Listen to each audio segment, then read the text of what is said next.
I think I'll start by asking each of the speakers to briefly introduce yourselves, to speak a little to how you sort of see gender and democracy and interaction with one another based on your experiences. And I propose that I just start in the order that I introduced you. So go ahead, Minister. Mm-hmm. Thank you very much. Let me start by expressing my congratulations to Zoe Lefko-Fridi, Nadine Zwiener-Collins and the whole team that this project starts today, as I know how much effort you have put into this project, and it's great to see you all here in Salzburg now, and it really gives me a feeling that it starts now, and it's great because I could accompany you during the last 1.5 years, and so it's a great pleasure for me as well. Well, democracy is based on the same rights and the same participation for men and women, and while we are able to vote for more than 100 years now, women do not have the same representation in politics as men. So we know that from the figures, but we also know it when we look at specific positions. So looking, for example, at the Minister of Finance in Austria for the last 80 years, it has always been a man and just one woman. And if we look at the local government in Salzburg, there were only men responsible for finance. And of course, this has a big impact about funding, which interests are funded well. And when I look at female interests, of course, sometimes I think it's a shame. For example, when you look at children still have 13 weeks of holidays every year. Parents have 5 weeks of holiday. And the funds for this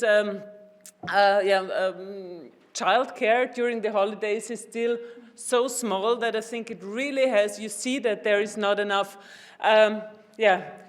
it were men who had, were responsible for those fundings. So, for example, talking about childcare, which is also my responsibility, I think it's great that we just have last week decided that it will be free of charge starting for children of between 3 years and 6 years. And while some say, wow, great effort and great success, I'm thinking, okay, it's the year 2023, so it's a precondition for parents to work, that they have childcare. So I think it's good, but I don't see it as the big step. I think there is a lot more to do to really have equal opportunities. And talking about backlash, I just want to give you one example.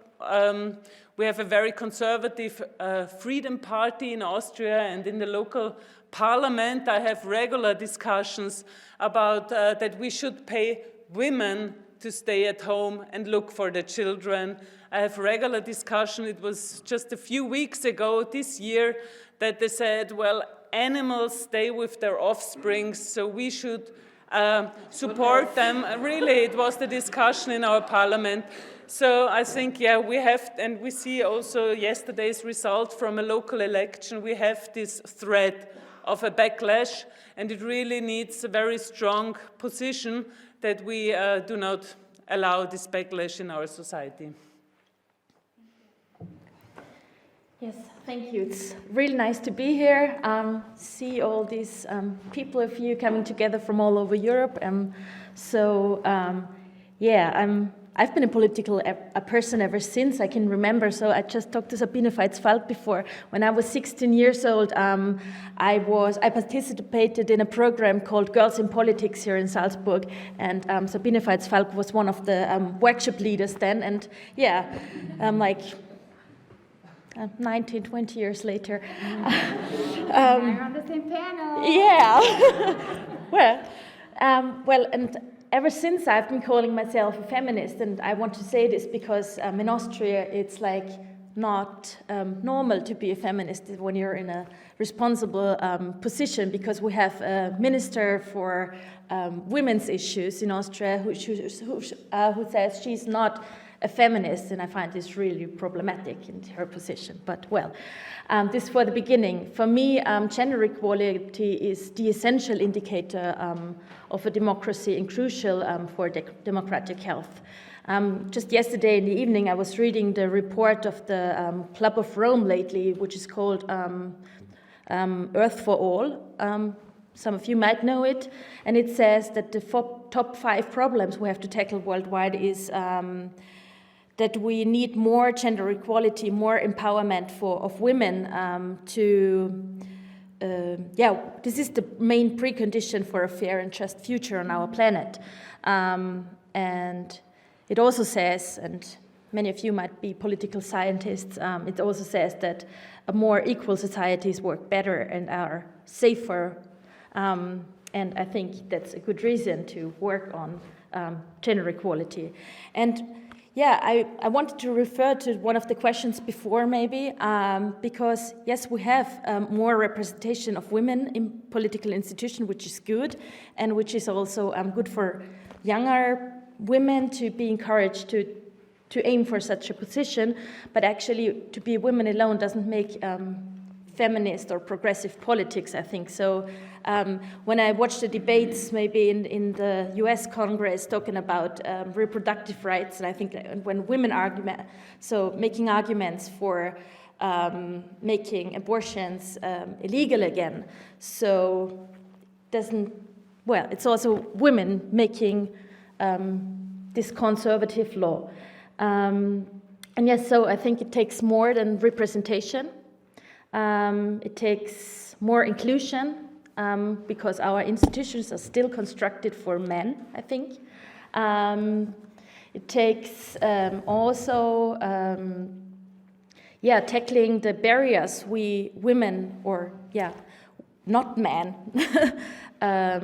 face when they wanted to engage in politics. Or in political civil society. We also face a lot of silencing, as you said before, on social media. I think that's one of the huge problems we face at the moment. And I think it's not enough to represent white female academics in politics. For me, it was not an easy way to come where I am, but if you're not an Austrian, maybe you're not an academic, not white, it's even more problematic. And I think it should be a benchmark of democratic health, maybe, to include marginalized groups into our politics. And I think that's one of the main issues we have in Austria, because we have white female academics in politics, but no workers, no women, or nearly no women with migration biography. So I think politics must become more diverse and intersectional to really get stronger as a democracy. So, yeah.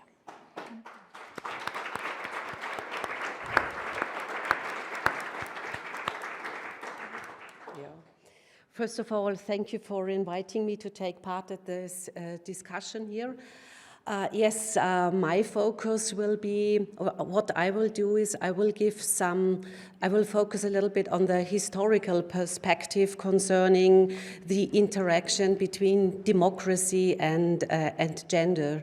Because if we have a look at history, we see that there are many interactions between gender and democracy, and we can observe different waves. We can observe waves of ups and waves of downs, advances and regression, progress and backlash.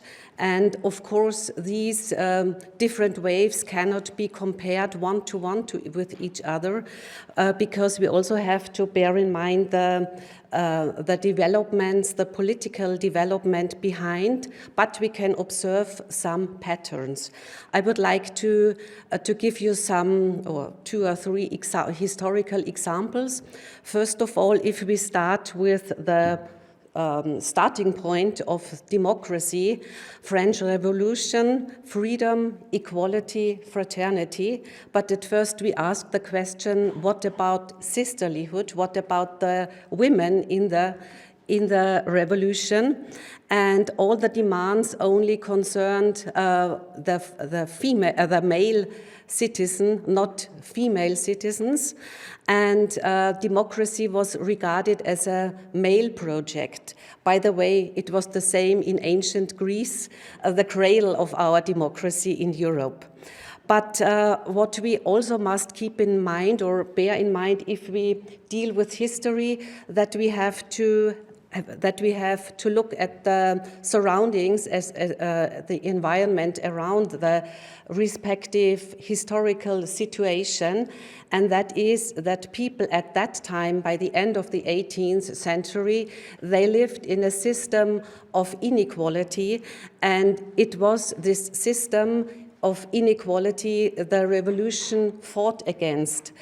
People were thought that they were born into a certain social group.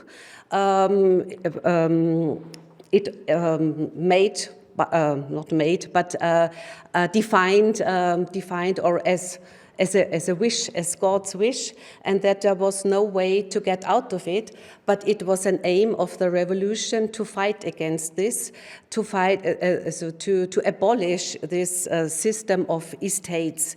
And at that time, it was gender was one category of inequality, and it was considered normal that women had no rights. But there were in the environment, in the field of the revolution, there were women like Olympe de Gouges, the first one who stood up, and she declared the rights of women, and analog to the human rights. And she demanded equality. She demanded a right to vote, and she demanded participation. The next example I would like to give is, or when did women in Austria or in Germany, for example, first realize that they had that they were discriminated? It was again a revolution. It was the revolution of 1848, and there were demands for a universal suffrage. And at the first time in Austria, some women realized, how could a suffrage be universal when half of the people when half of the mankind, so to say, is excluded. And what is also interesting is when the process of democratization in Austria began, there was even it went hand in hand with regression, because when a suffrage on the way to a democratic suffrage, first a universal suffrage for male was introduced, and before there was a very complicated property-dependent law of electoral law, in which a tiny group of women who had possession, who owned estates, for example, had the right to vote, but they were, because of this universal male suffrage, these women were excluded. So the process of democracy started in a small to a small extent with exclusion of women. So we see there's always interaction between democracy and gender. And my last example, World War I, an important boost of emancipation, but it did not mean a permanent emancipation, only as an interim solution. But finally, due to the development before the war, several states in Europe, as for example even Germany, and in Germany and in Austria, women got the suffrage, and it was indeed a milestone for participation of women, for democratic rights. but it is a minimum of rights, and later on it took until to the 1970s that women again got aware that these basic legal rights, these rights to vote, is only one side. They got aware that of the discrimination still existing concerning civil law and private life. So different ways, and what we also see ups and downs, and especially during authoritarian systems, there's a complete backlash concerning female democratic rights. So we have to keep in mind that, and I think that's clear for all of us, that the history of participation is not a seamless history of success, and therefore it's so necessary that there are projects like this Horizon project, which deals with different with the reasons from an interdisciplinary perspective. Okay.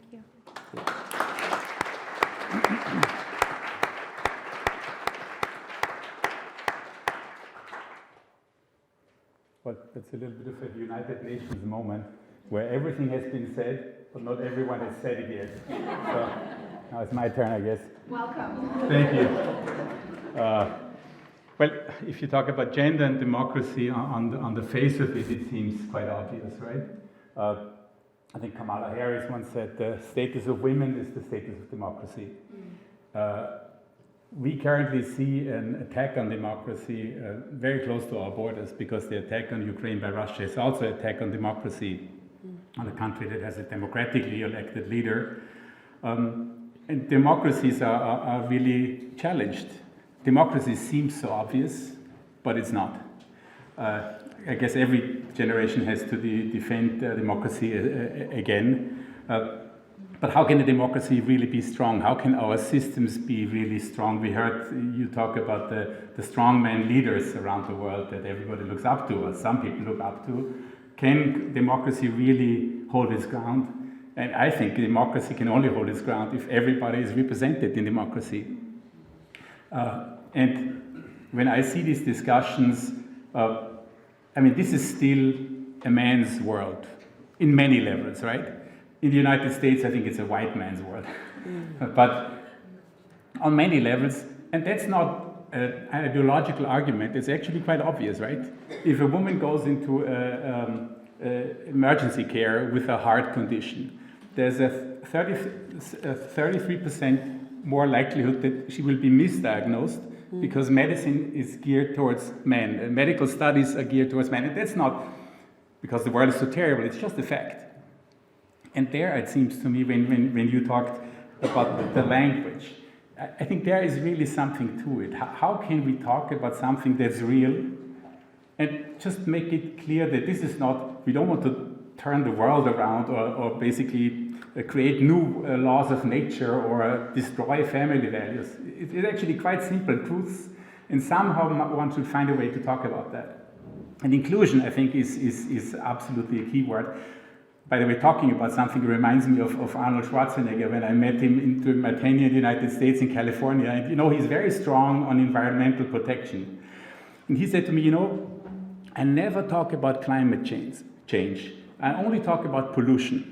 Because who would ever want to be in favor of pollution? So this argument I always win. I don't get into ideological debates, but I talk about the fight against pollution. So there's something to be said about how do you frame an argument. And that, I think, is quite interesting to me. So I think inclusion is the name of the game, and therefore gender and democracy has a clear answer. The more, the merrier. And if it's when we do programs in Salzburg Global, we look at the gender issue. We also look at other questions of inclusion. I looked at the numbers the other day. Vienna elections for city council. A third of the city couldn't vote. Yeah. Not because of women. Women could vote, but there are people who have just moved to Vienna. Even European citizens, they have no voice. So a third of the population doesn't vote their political leaders. Now that is a huge problem for democracy. And so I think the answer is clear. We want the more representation. Democracy is only as strong as everybody involved is, because then democracy has such a strong foundation that all the strong men can go to hell, I think. So thank you. That would be my statement. Thank you.